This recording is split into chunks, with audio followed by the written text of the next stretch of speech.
दादा ईश्वरी यादव जी, दो शब्द। बहुत बहुत धन्यवाद आप लोगों को, आप लोगों के धैर्य को भी बहुत बहुत धन्यवाद। देखिए, आपने अभी ब्रजवासी जी को सुना,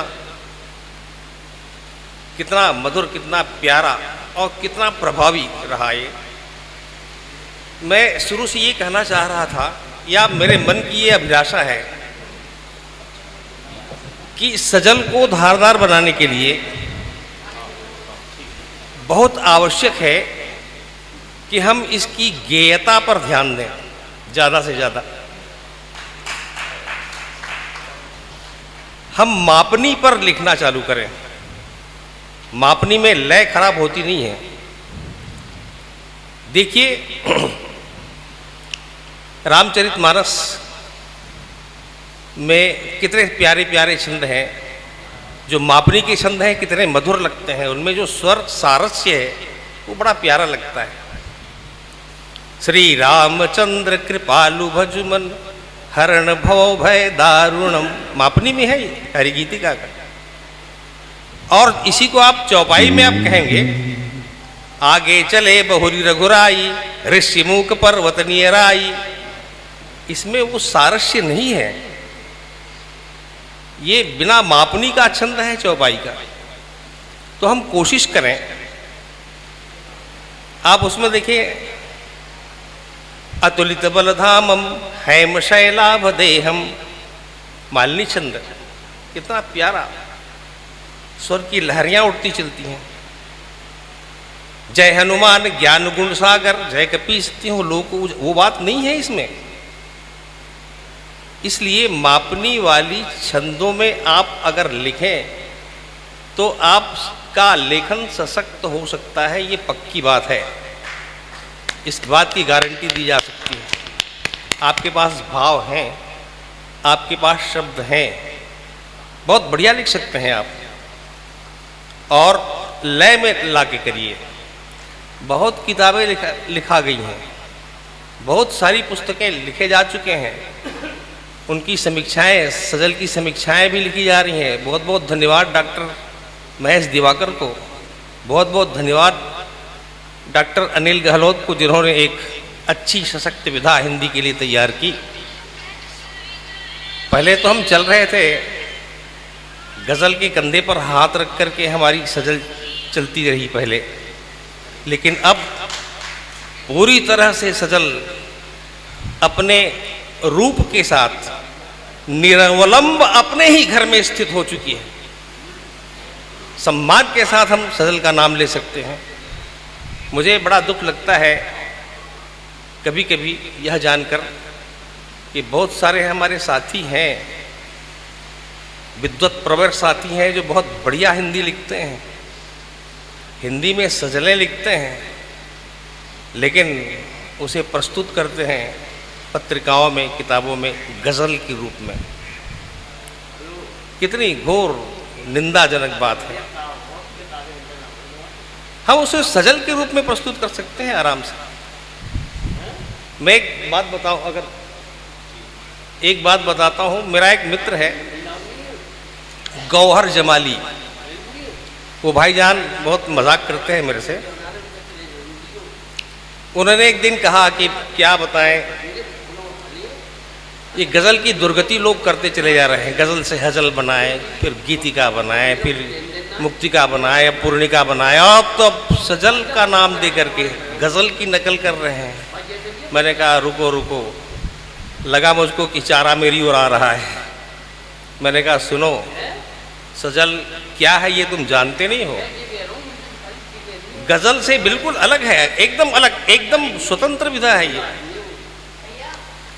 गज़ल से पूरी तरह से हटके है, 14 मायने में अलग है ये।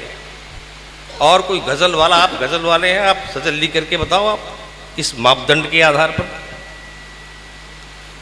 अरे आप लोगों ने हमारी चोरी की है, गज़ल वालों ने चोरी की है हमारे छंदों की। वफा कर रहा हूँ, वफा चाहता हूँ, यमाता यमाता यमाता यमाता, भुजंग प्रयाग छंद है हमारा। सारे जहां से अच्छा हिंदुस्तान हमारा। ये क्या दिक्पाल छंद है हमारा। बहारों फूल बरसाओ मेरा महबूब आयो, लाग के गाते हैं, हमारी चीज है और विधाता छंद है। तो हमारे छंदों की दुर्गति करके, मात्रा पतन कर करके इन्होंने गजल तैयार की और उस पर वाहवाही लूटते रहे और हमारी हिंदी को बर्बाद करते रहे, सताते रहे, दबाते रहे। हमको दूसरी भाषा से कोई नफरत नहीं है, विद्रोह नहीं है। हम बस इतना ही चाहते हैं अपनी भाषा, हमारी जो हिंदी है, हमारी माँ है, वो स्वतंत्र रहे, स्वच्छंद रहे और शान से रहे। बस हम इतना ही चाहते हैं और मैं भी बस इतना ही चाहता हूँ। देखिए, एक सजल सुना रहा हूँ मैं, बहुत सरल, और मैं भगवान से प्रार्थना करता हूँ कि कभी मेरे मित्रों की सजलें लोगों की जबान पर आए, कोई मजदूर उसको गाए, काम करते करते गुनगुनाए, तब हमारी सजल जीवित हो जाएगी। कोई रिक्शा चालक अपनी पार्टी चलाते चलाते हमारी सजल की पंक्तियों को अगर गुनगुनाए तो हम जीवित हो उठे। फिर बहुत सरल शब्द में, तुम जरा सा पास आओ, तुम जरा सा पास आओ, मैं जरा सा पास आऊं, एक पग तुम भी बढ़ाओ, एक पग मैं भी बढ़ाऊं। तुम जरा सा पास आओ, मैं जरा सा पास आऊं, एक पग तुम भी बढ़ाओ, एक पग मैं भी बढ़ाऊं। तो इन चढ़ावों में हमारी यात्रा आसान होगी, इन चढ़ावों में हमारी यात्रा आसान होगी। भार कुछ तुम भी उठाओ, भार कुछ मैं भी उठाऊं। तो जिंदगी की बीहड़ों में हम भटक कर खो न जाएं, जिंदगी की बीहड़ों में हम भटक कर खो न जाएं।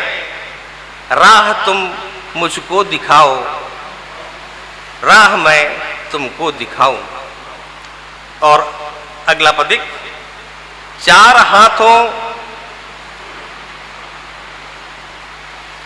हाथों में सजाएं बाग को हम आज फिर से, चार हाथों में सजाएं बाग को हम हाथ फिर से। 5 पौधे तुम लगाओ, 5 पौधे मैं लगाऊं। और अंतिम, ज्योति की आराधना कर, ज्योति की आराधना कर दूर कर लेंगे अंधेरा, ज्योति की आराधना कर दूर कर लेंगे अंधेरा। एक दीपक